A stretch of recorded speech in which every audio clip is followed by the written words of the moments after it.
কিছু বাবা মা আছে সন্তানের জন্য টাকা জমায়, খেয়ে না খেয়ে টাকা জমায়, রাতের ঘুম হারাম করে নিজে না খেয়ে মাথার ঘাম পায়ে ফেলে শুধুমাত্র তাদের জীবনের মূল লক্ষ্যই হচ্ছে অর্থ উপার্জন। কেন? সন্তানের জন্য রেখে যেতে হবে, সন্তানের ভবিষ্যতের জন্য রেখে যেতে হবে। এদের অনেক টাকা পয়সা থাকে, একটা ভালো জায়গায় থাকবে না, ভালো খাবে না, কোথাও বেড়াতে যাবে না, কারণ কি? এদের টাকা খরচ হয়ে যাবে।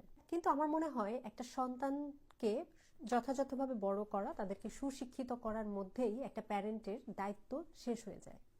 এরপরে যদি তিনি কিছু রেখে যেতে পারেন এটা ভালো, উপরি। আর যদি না রেখে যেতে পারেন এটা নিয়ে কোনো সন্তানের কোনো আক্ষেপ থাকা উচিত না। কারণ বাবা মার দায়িত্ব হচ্ছে সন্তানকে যথাযথভাবে লালন পালন করা, খাওয়ায় পড়ায় মানুষ করা এবং তাদেরকে নিজের সুশিক্ষিত করা, যাতে তারা নিজের পায়ে দাঁড়াতে পারে। একটা সন্তান যখন নিজের পায়ে দাঁড়াতে পারে, নিজের জন্য নিজেরটা আর্ন করতে পারে, তার আসলে বাবা শ্বশুর ওর সম্পদের প্রতি কোনো লোভ থাকা উচিত না। এবং এইটা যখন কারোর ভিতরে থাকে না, একটা মানুষ যখন ইন্ডিপেন্ডেন্টলি কাজ করতে পারে, কনফিডেন্টলি কাজ করতে পারে, তার কারোর কাছে কখনো জীবনে মাথা নত করতে হয় না, ঠেকতে হয় না। আপনার অনেক টাকা আছে, আপনি সন্তান নিয়ে পরিবারের নিয়ে কোথাও ঘুরতে যান, বেড়াতে যান, পৃথিবী দেখান, মানুষের সাথে পরিচিত করেন, ভালো একটা পরিবেশে তাকে রাখার চেষ্টা করেন, ভালো একটা স্কুলে পড়ান, দ্যাটস ইট। এর থেকে বেশি কিছু অঢেল সম্পদ একটা সন্তানের জন্য রেখে যাওয়া কোনো বাবা মায়ের দায়িত্ব কর্তব্যের ভিতর পড়ে বলে আমার মনে হয় না।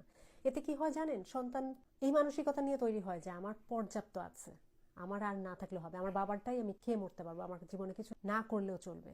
সো ওই যে একটা করার প্যাশন, ওই প্যাশন তার ভিতরে আপনি গ্রো করতে পারবেন না যদি তাকে আপনি ওই সোনার চামচ মুখে দিয়ে বড় করেন।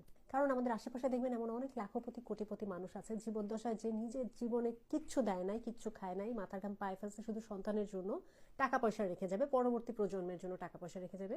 পরবর্তী সেই প্রজন্ম তাদেরকে বছরে একবার মনে করে কিনা সন্দেহ, তাদের নামে একটা মিলাদ পড়ায় কিনা সন্দেহ, তার নামে কোনো কিছু সদকা দেয় কিনা সন্দেহ। কারণ তারা সারা জীবন দেখছে তাদের বাবা হচ্ছে সম্পদের পিছনে ছুটেছে, তার বাবার কাছে সম্পদ ছিল পৃথিবীর সব থেকে মূল্যবান এবং প্রিয় জিনিস। তারাও সেই জিনিসটাকে নিজের প্রিয় মনে করে, বাবা মার থেকেও বেশি প্রিয় মনে করে। তাদেরও মাথার ভিতরে সারাদিন চলে টাকা, সম্পদ, সম্পত্তি, জমি জমা, এইগুলা। বাবা মায়ের প্রতি সেই দায়িত্ব, কর্তব্য, ভালোবাসা, তারা তো এগুলো দেখে বড় হয় না, তাই তারা এগুলো চর্চার ভিতরে আনে না। তাই ছেলেমেয়ের জন্য আদৌ সত্যিকারের যদি কিছু করতে চান, তাদেরকে যতটুকু পারেন সুশিক্ষায় শিক্ষিত করেন। তাদের শিক্ষার যত দিকে তারা ধাবিত হতে চায় তাদেরকে সেই দিকে চেষ্টা করেন যতটুকু আপনি দিতে পারেন। যে স্কুলে পড়াচ্ছেন তার থেকে